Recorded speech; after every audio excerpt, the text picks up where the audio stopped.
इनफैलिबिलिटी यानी तुम प्रश्न चिन्ह उपस्थित नहीं कर सकते। तो इससे क्या हो गया कि आदमी का जो विचार करना बंद हो जाता है, सोचना बंद हो जाता है। उनको बोलने की मनाही है, प्रश्न चिन्ह उपस्थित करने की अगर मनाही है तो तुम सोचना बंद कर देंगे ना।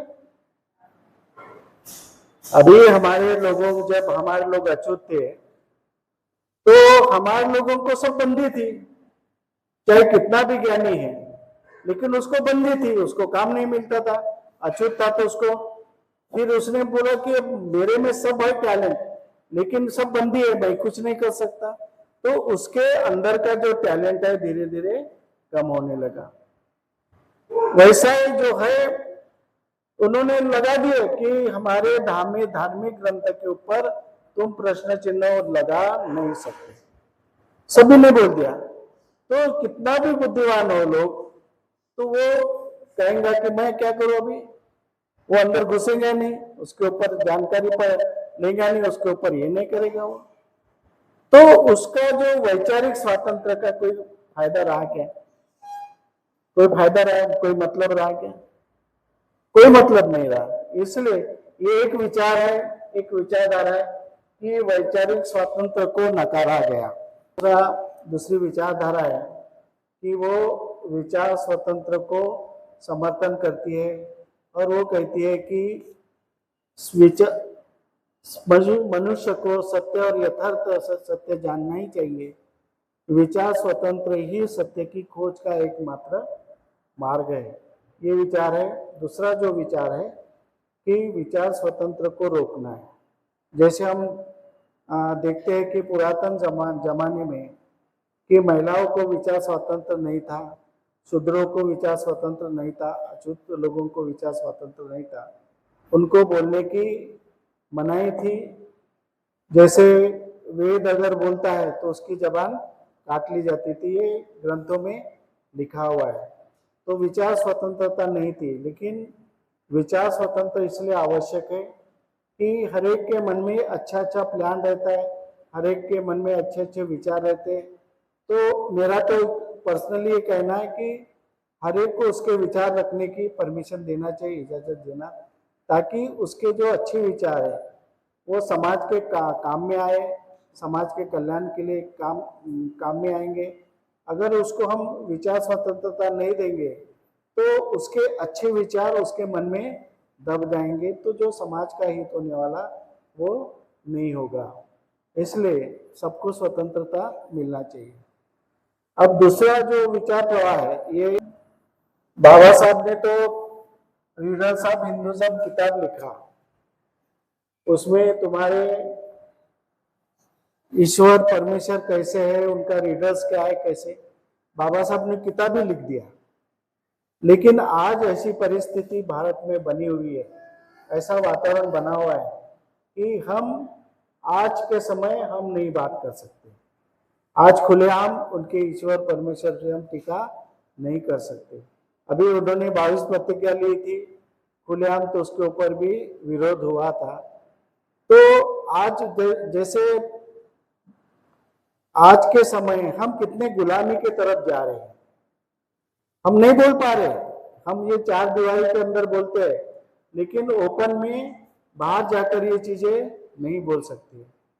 ये एक प्रकार मानसिक गुलामगिरी बन गई है और हमारे विचार स्वतंत्र को कहीं ना कहीं धक्का लग गया है। विचार स्वतंत्र हमारा धीरे धीरे खत्म हो रहा है। और ये भारत में जो व्यवस्था है, पॉलिटिकल व्यवस्था, धार्मिक व्यवस्था, ये यही चाहती है कि अन्य धर्म के लोग जो है, जैसे मुस्लिम है, बुद्धिस्ट है, जैन है, ये सत्य न बोले और सत्य न बताए, तो उनको एक तरह से नियंत्रित करके रखना चाहते हैं। तो ऐसी परिस्थिति में हमें भी चुपचाप बैठेंगे तो समाज जागरूक नहीं होगा। पूरा समाज, आज अब नागपुर जैसे सिटी में हमारे मन में डर पैदा हो गया, वो भी 4 कमरे में भी हमारे मन में डर पैदा हो गया। तो देहात में कैसी परिस्थिति होंगी? देहात में तो जबरदस्ती से चल हमारे मंदिर में चल, माथा टेक, ये कल चल के ऐसा होने वाला है? हम नहीं बोल नहीं सकेंगे, ऐसा होगा तो हम कहा क्या करेंगे फिर? जबरदस्ती से हिंदू के रीति रिवाज तुम्हारे घर में लागू किए जाएंगे, तुमको मानना पड़ेगा। और बाबा साहब क्या कहते हैं कि जो पुराना इतिहास आज भी अपना ही है, जितने भी देवी देवता है, ब्रह्मा विष्णु महेश गणपति गौरी, सभी बौद्धों का ही है। जितने भी जो स्तूप बांधे हैं, जितने भी ये हुए, ये अपने च है। उनके पास कोई कला नहीं थी, कुछ भी कला नहीं थी, लेकिन आज उन्होंने उनके ऊपर ऐसा कब्जा किया कि आज उनको भगवान बना दिए। अगर आज हम पंढरपुर में जाते हैं और कहेंगे कि पंढरपुर का विठल नहीं है, बुद्धिस्ट है, तो वो मानेंगे तो नहीं। लेकिन अभी वो बुद्ध को उन्होंने विठल का रूप भगवान बना दिया, ईश्वर बना दिया, तो क्या अभी ईश्वर को हम मानेंगे? अभी ब्रह्मा अपना है, गणेश अपना है, अब उन्होंने भगवान मान दिए, ईश्वर मान दिए। तो बाबा साहब आम्बेडकर कहते हैं कि मैं इनको ईश्वर नहीं मानूंगा। ये हो गए, बुद्धिस्ट भी हो गए, लेकिन अभी जो रूप उनका समाज के सामने है वो ईश्वर का रूप है। ये ईश्वर बन गए, इसलिए ईश्वर को मैं नहीं मानूंगा। ये ईश्वर की रूप है, इसलिए हमें कि विचार स्वातंत्र की तरफ अभी हमारा जो है बहुत ही हमारे दबाया जा रहा है। विचार स्वतंत्र लिखने के लिए, विचार स्वतंत्र रखने के लिए बहुत कुछ सोचना पड़ता है। अभी दूसरा है कि काल्पनिक देवता को प्रसन्न करने के लिए उनके जो भी काम करते हैं, प्रार्थना करेंगे, वंदना करेंगे, पूजा अर्चा करेंगे, वो किसके लिए करते हैं? कि काल्पनिक देवी देवता जो है, अब वो तो काल्पनिक नहीं मानते, वो ओरिजिनल देवी देवता मानते हैं।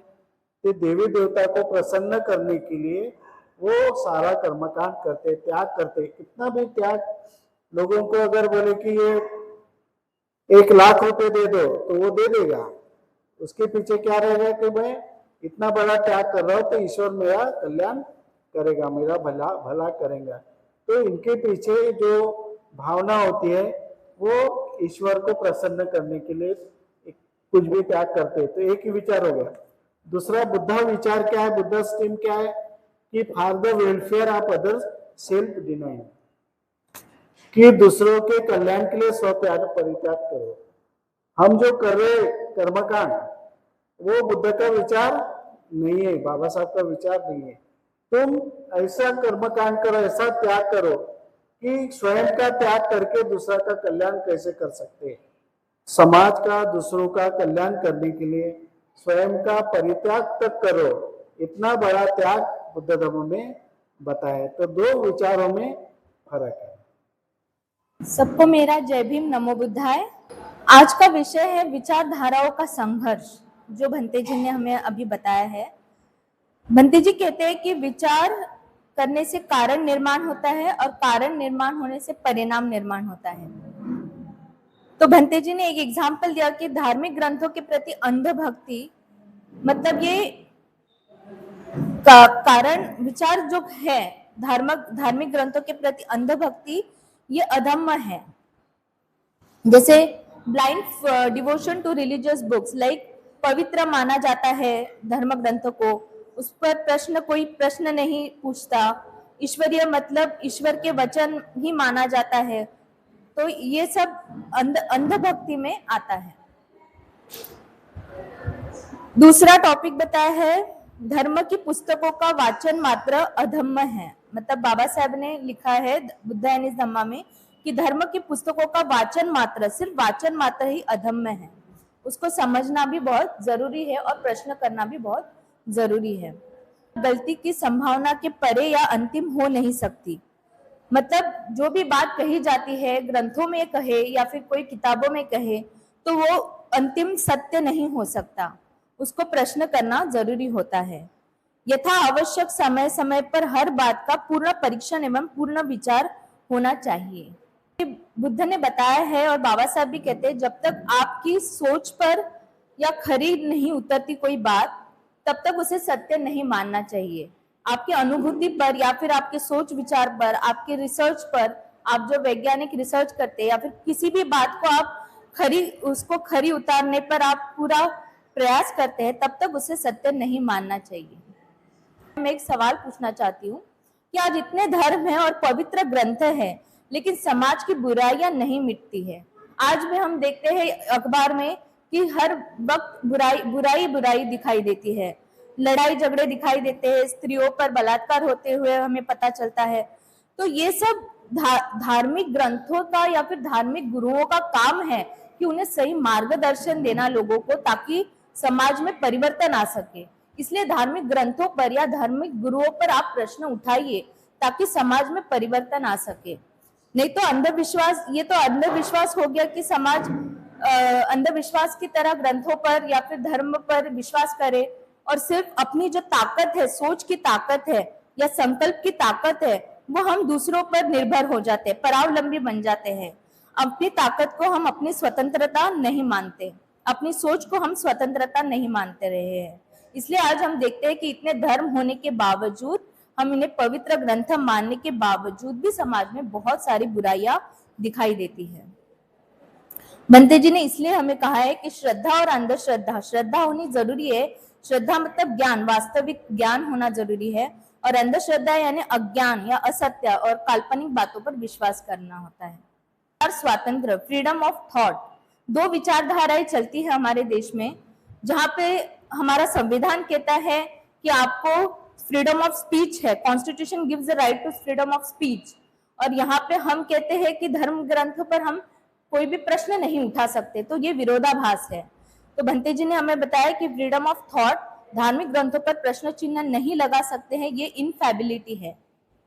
विचार स्वातंत्र ही सत्य की खोज का एकमात्र मार्ग है।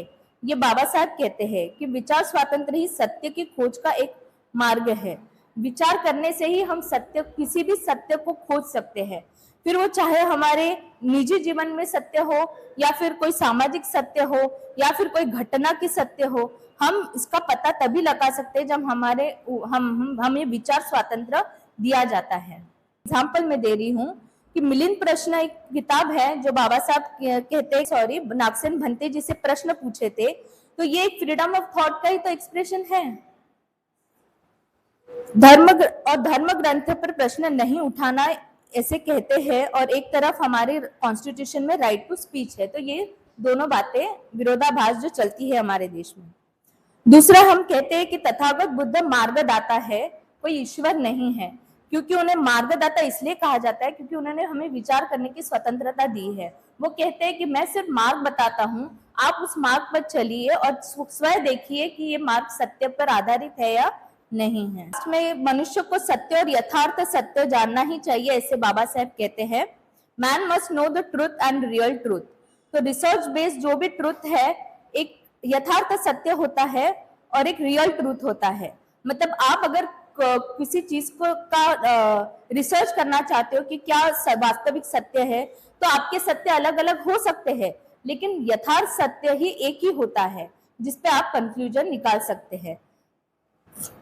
जैसे एक एग्जाम्पल दिया जा सकता है कि पहले कहते थे कि पृथ्वी गोल नहीं है, लेकिन जब रिसर्च किया गया तो वास्तविक सत्य एक ही था कि पृथ्वी गोल है, और पूरी गोल नहीं है, वो एलिप्टिकल शेप में है।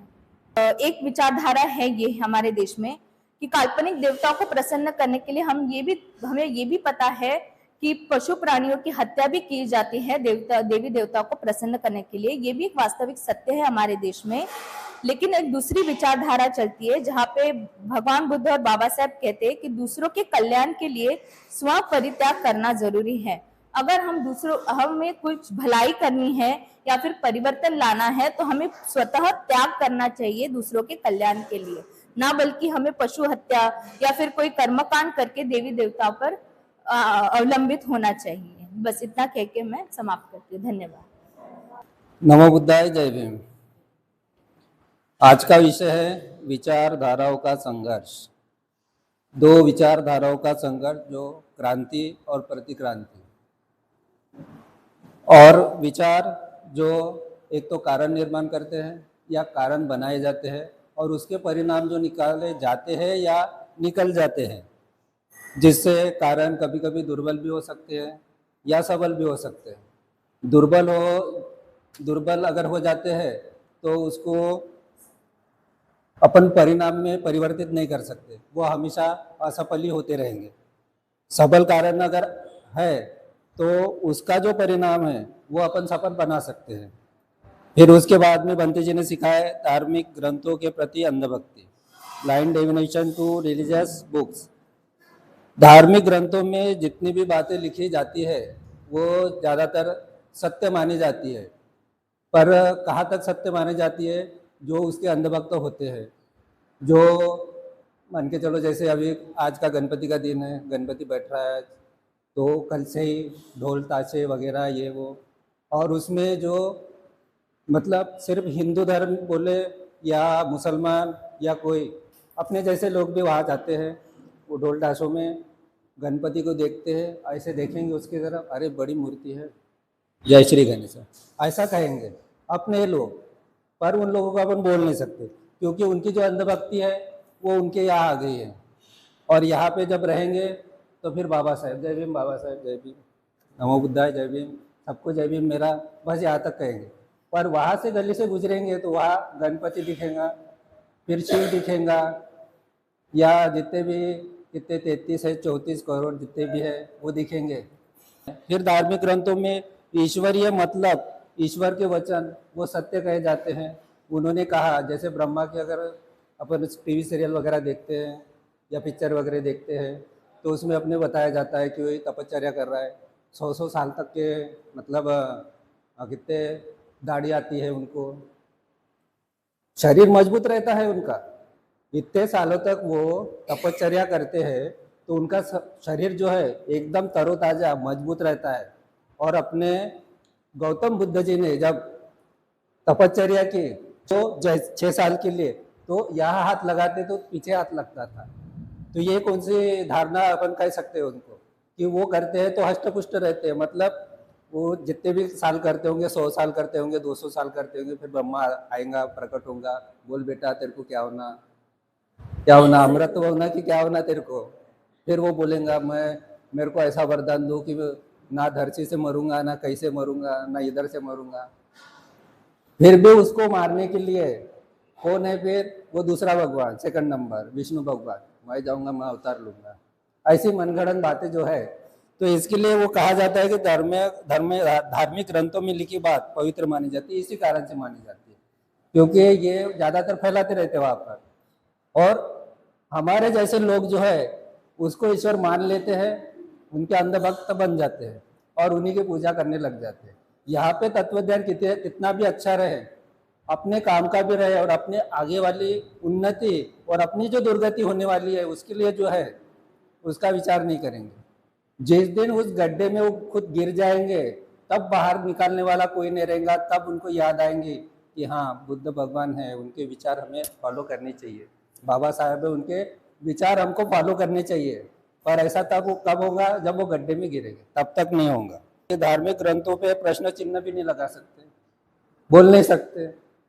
मैं तो बोलता हूँ खुले, मतलब मैं नास्तिक भी नहीं हूँ, आस्तिक भी नहीं हूँ, पर कभी मैं जहाँ भी काम किया हो, मतलब जो हिंदू समाज के यहाँ पे काम किया हो मैंने, तो वो बोलते थे चलो गणपति का खाना खाने जाएंगे, तो मैं बोलता मुझे वो चलता नहीं। आपके घर में है क्या? आपके घर में होगा तो 2 थाली भर के खा लूंगा मैं, पर मंदिर में जाने की बात कहोगे तो नहीं आऊँ। क्यों? क्योंकि आपके और मेरे संबंध जो है अच्छे है। मैं जय भीम करता हूँ आपको तो आप मेरे को राम राम करते हैं, तो ये बात मुझे पसंद आती है। पर वहाँ पे जाऊँगा तो फिर आप बोलोगे वो पत्थर को या जो कुछ भी रहे, वो गणपति रहे कोई भी रहे, उसको बोलेंगे हाथ जोड़ो, फिर वो लगाओ, फिर प्रसाद लो, फिर वो आएगा पुरोहित को, मेरे को बोलेगा बेटा तेरा कल्याण हो जाएगा, फिर ये पूजा कर, वो पूजा कर, फिर तेरा ऐसा भला होगा, फिर तेरे पास कार आएंगी, फिर पैसा आएगा। तो ये चीज़ें नहीं होनी चाहिए, इसलिए मैं वो करता नहीं था और किसी ने करना भी नहीं चाहिए। फिर हो ही नहीं सकती और अंतिम सत्य किसी ने देखा भी नहीं है। जितना अपन सत्य के बारे में जानेंगे, कारण के बारे में जानेंगे, परिणाम के बारे में जानेंगे, तो सत्य अंतिम नहीं होगा, क्योंकि जब अपन किसी को ज्ञान दे रहे हैं तो ज्ञान आखिरी तक खत्म नहीं होगा। एक बुक खत्म हो जाएंगी, फिर दूसरी चालू हो जाएंगी, फिर और ज्ञान मिलते रहेगा। फिर श्रद्धा और अंधश्रद्धा जो है, तो श्रद्धा के लिए अपन अपने माँ बाप को ही ले लेंगे, उनकी अपन श्रद्धा करते, वो बचपन से छोटे से लेके हमको बड़े तक के पालते पोसते हैं, अपने पैरों पे खड़े करते हैं, तो और सत्य और ज्ञान का भी नॉलेज देते हैं। फिर उसके बाद में जैसे अपन बड़े हो जाते हैं, स्कूली ज्ञान आ जाता है, उसके बाद में फिर जितने भी थोर विचारवंत जितने भी महान हैं उनके विचार लेते हैं, तो उससे भी सत्य और ज्ञान दोनों मिलते रहता है। फिर अंधश्रद्धा की तरफ जाते हैं, उसके उलट फिर वहाँ भी मिलता है ज्ञान, वहाँ ज्ञान का ज्ञान मिलता है, वो भी लेना चाहिए। फिर वहाँ असत्य भी मिलता है, वो भी लेना चाहिए। फिर उसमें काल्पनिकता भी मिलती है, वो भी लेना चाहिए। फिर सीरियल देखेंगे हम, फिर वो आएगा कोई रावण या कोई ऐसा तीर छोड़ेगा एक, फिर उसमें से 10 निकलेंगे, वो काल्पनिकता हमको बहुत पसंद आएंगे। ये भी देखना जरूरी है। पर हमें इन दोनों में से, जैसे श्रद्धा और अंधश्रद्धा, इसमें से लेना क्या है? देखेंगे तो सभी, पर लेना क्या है उसमें से हमें श्रद्धा लेनी चाहिए, अंधश्रद्धा नहीं लेनी चाहिए। जय भीम, नमो बुद्धाय। सर्वांना सप्रेम जय भीम। क्लासला येणं, प्रतिक्रिया न देणं म्हणजे वर्गातून पडून जाणं असं होईल। आदरणीय परमपूज्य भंतेजी, धम्मसारथीजी आणि आमच्या क्लासला उपस्थित असलेले सन्माननीय भिक्षुगण आणि उपासक आणि उपासिका यांना सप्रेम जय भीम करते। आजच्या धम्म क्लासमध्ये आपल्याला स्वतंत्र विचार याबद्दल भंतेजींनी बरीच माहिती दिली। आता स्वतंत्र विचार म्हणजे काय? स्वतंत्र विचाराची अभिव्यक्ती म्हणजे तुमच्या विचाराला किती प्राधान्य आहे याचे उदाहरणासहित आपल्याला सांगितलेलं आहे। प्रत्येक कुटुंबामध्ये एक कुटुंब जरी असलं तरी आपल्या कुटुंबामध्ये आपण किती स्वतंत्रता देतो, किती फ्रीडम देतो आपल्या घरातल्या मुलांना, मुलींना। मुलं आणि मुली जर असल्या तर मुलं आणि मुली यांना सुद्धा आपण किती फ्रीडम देतो, बोलण्यात किती फ्रीडम देतो। मुलगा असला तर त्याला अतिशय जवळतेने वागवतो आणि मुलीला म्हणतो तू गप्प बस, तुला काही कळत नाही। म्हणजेच ही स्वतंत्रता कुठून सुरुवात होते? आपल्या घरापासून सुरुवात होते। म्हणजे आपल्या बोलण्याची अभिव्यक्ती आपण त्या मुलीला दाबण्यातच व्यर्थ घालवतो। आणि हे करणारी कोण असते? दुसरं तिसरं कोणी नाही, स्त्री स्त्रीची दुश्मन असते, मी मान्य करते। मुलगी असेल तर तिला काय म्हणतो? बाई झाडून घे, बाई स्वयंपाक कर, बाई कपडे धु। आणि मुलगा असला तर काय म्हणतो? बाबू तू अभ्यास कर, तुला इंजिनियर बनायचंय, तुला डॉक्टर बनायचंय, तुला कलेक्टर बनायचंय। हे जर परिवर्तन आपण इथूनच जर सुरुवात न करता जर आपण म्हटलं की तुझंच घर आहे, तुलाही झाडायचं आहे, तुला तुझे कपडे धुवायचे आहे आणि तुला घर सांभाळायचं आहे, आणि मुलीला जर म्हटलं की तुलाही कलेक्टर व्हायचंय, तुलाही डॉक्टर व्हायचंय, तू त्या पद्धतीने अभ्यास कर। आज पुरुषापेक्षा स्त्रिया श्रेष्ठ होत आहेत, कारण स्त्रियांकडे शक्ती पुरुषांपेक्षा अधिक आहे, 4 गुण अधिक आहे। स्त्रियांकडे ती शक्ती कोणती आहे? स्त्रिया ऋतुमती होतात, स्त्रिया गर्भवती होतात। पुरुषांमध्ये दिसते का असं काही? म्हणजे म्हणजे पुरुषांपेक्षा स्त्रिया अधिक बलवान आहेत। आणि आपले हे धार्मिक जे ठिकाण आहेत, आपले विहार बघा, आपल्या विहारामध्ये काय आहे? आपल्या धार्मिक ठिकाणी ही स्त्रियांची संख्या वाढलेली आहे। आणि आपले पुरुष मात्र घर सांभाळण्यात हुशार आहेत, चौकावर उभे राहण्यात हुशार आहेत, आणि बाकीचे त्या शिलाचा तो प्रश्नच येत नाही। चौकात गेल्यावर म्हणजे त्यांच्या हाती काहीतरी असलंच पाहिजे, मित्र मिळतातच, जशी संगत तशी रंगत, हे चालू आहे। तर हा विचाराची अभिव्यक्ती जी आहे ती ही घराघरामध्ये विचाराची अभिव्यक्ती आपण त्याची सुरुवात केली पाहिजे, की आपण स्त्री पुरुष समानता कशी निर्माण होईल याच्यावर अधिक वेळ खर्च घालायला पाहिजे। प्रत्येक घराची धुरा ही त्या बाईच्या हाती असते। पुरुष हा बाहेरचा असतो, स्त्री ही घरची असते। बाबासाहेबांचं उदाहरण देता येईल।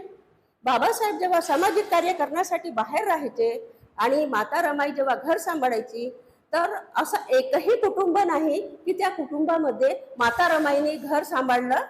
म्हणजे आजपर्यंतच्या इतिहासामध्ये एकत्र कुटुंब पद्धती जर कुठली असेल तर आपल्या बाबासाहेबांचं आणि रमाईचं उदाहरण देता येईल. तिथे कुठलाही भेदभाव न करता बाबासाहेबांनी ती सुरुवात आपल्या घरातून केलेली आहे. बाबासाहेब बाहेर असायचे तर रमाबाई आपल्या लक्ष्मीला आपल्या बहिणीप्रमाणे तिने वागवलं, आपल्या पुतण्याला आपल्या मुलाप्रमाणे वागवलं. आणि सामाजिक कार्यकर्ते जेवढेही तिथे यायचे त्या सामाजिक कार्यकर्त्यांना सुद्धा आपल्या घरचेच सदस्य आहेत अशा पद्धतीने त्यांनी वागणूक दिली. म्हणजेच बाबासाहेबांनी किती मोठं समानतेचं कार्य हाती घेतलेलं होतं. आणि ते समानतेचं कार्य त्यांनी दुसऱ्यांकडून नाही घेतलं, स्वतःकडून घेतलं. बाबासाहेबांच्या जीवनातला एक प्रसंग असा होता, एका मुलाला जाताना खूप मारपीट करत होते. मडकी बाबाजी तिथले म्हणजे टीचर होते आणि ते टीचर त्या मुलाला वाचवलं.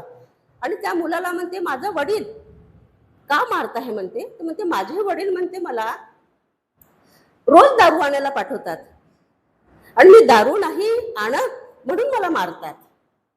सरांना खूप वाईट वाटलं. त्यांनी काय केलं, त्या बाबासाहेबांकडे ती केस नेली आणि बाबासाहेबांकडे केस नेली. बाबासाहेबांना असं वाटलं, मी तर सामाजिक कार्यकर्ता हो, मी याच्यासाठी काय करू शकेल. बाबासाहेबांना खूप मोठा प्रश्न पडला. बाबासाहेबांनी त्या मुलाला आपल्या घरी ठेवलं. त्याला तो, आणि विशेष म्हणजे तो मातंग समाजाचा होता. त्या मुलाला घरी ठेवलं, त्याला रोज आणि शाळेमध्ये नाव टाकलं. आता शाळेमध्ये नाव टाकलं, त्या मुलाला बाप्पाचं नाव लावायचंच नाही म्हणे मला, तो माझा बापच नाही म्हणे, कारण तो दारुड्या आहे म्हणे, तो मला दारू आणायला पाठवतात, उद्या मी काय करेल. बाबासाहेबांनी स्वतःचं नाव दिलं, त्याचं नाव अशोक ठेवलं, त्या मुलाचं नाव अशोक ठेवलं. आणि बाबासाहेबांनी त्याचं संगोपन केलं. पण तो मुलगा चांगला, जशी रंगत तशी संगत, ज्या कुटुंबामध्ये तो मुलगा लहानाचा मोठा होत होता आणि शाळेत वगैरे व्यवस्थित जात होता, एक दिवस त्याच्या बापाला दुर्बुद्धी म्हणा की सुबुद्धी म्हणा सुचली, माझा मुलगा कुठे गेला म्हणून बाबासाहेबांच्या घरापर्यंत पोहोचला आणि शाळेतूनच त्याने त्या मुलाला घरी घेऊन गेला. पण बाबासाहेबांना तेव्हा खूप दुःख झालं. बाबासाहेबांनी खूप आक्रोश केला. सर्वजण म्हणत की स्वतःच्या मुलासाठी एवढं करत नाही, पण बाबासाहेब दुसऱ्यांसाठी किती करतात. याच्यातून ही संकल्पना निर्माण होते की बाबासाहेबांच्या मनात दुसऱ्यांविषयी किती कलवडा होता. यशवंतराव का करतात की बाबासाहेब नेहमी दुसऱ्यांचा विचार करतात आणि आमच्या घरातल्याच लोकांचा का विचार करीत नाहीत. बाबासाहेबांना ही तळमळ होती, म्हणजे यशवंतला ही तळमळ होती की माझी आई बिमार असते, बाबासाहेब लक्ष देत नाहीत. माझ्या आईला औषध देत नाहीत, बाबासाहेब एवढे मोठे आहेत, पण बाबासाहेब माझ्या आईकडे लक्ष का देत नाहीत. हा जो एक सामाजिक बांधिलकीचा जो प्रश्न होता, हा सामाजिक बांधिलकीचा प्रश्न बाबासाहेबांनी स्वतःच्या घरापासून सोडवला. आणि धार्मिकता, अंधश्रद्धा, कर्मकांड याच्यामध्ये ही जनता आता जी फोफावत आहेत आणि सर्वात जास्त म्हणायला नको आहे, पण जेव्हापासून ही सरकार बदलतात ते सरकार काही ना काही उपद्रव करण्यासाठी येत राहतात. आणि आता एवढ्या मोठ्या संख्येमध्ये कधी मारबत निघाली नाही तर इंदोरासारख्या ठिकाणी मारबतीला परमिशन मिळून जाते आणि तिथे येऊन रस्त्यावर ते वेगवेगळे शिवीगाळ करतात, तरी पोलीस लोक तिथे काही त्यांना अपोज करू शकत नाही. किती मोठी शोकांतिका आहे. मग ही आपली अभिव्यक्ती आहे. इथं आपल्या स्वातंत्र्याचा काही प्रश्न आहे? अजिबात नाही. म्हणजे आपले जेवढेही अधिकार होते, जे बाबासाहेबांनी आपल्याला दिले होते, ते एक एक करून निस्तनाभूत करत आहे. कारण विषय फार मोठे आहेत. सध्याचे विषय भयानक आहेत आणि मोठे आहेत. कारण आपलं पूर्णपणे आपण हर्रास होत आहोत. प्रत्येक क्षेत्रात हर्रासमेंट चालू आहे. शैक्षणिक क्षेत्रात आहे, आर्थिक आपली प्रगती थांबत आहे, मुलं बेरोजगार आहेत, त्यांच्या समोर प्रश्न निर्माण झालेले आहेत, छोट्या छोट्या मुलांना वाईट संगती लागत आहे, त्याच्याकडे सुद्धा आपण लक्ष द्यायला पाहिजे.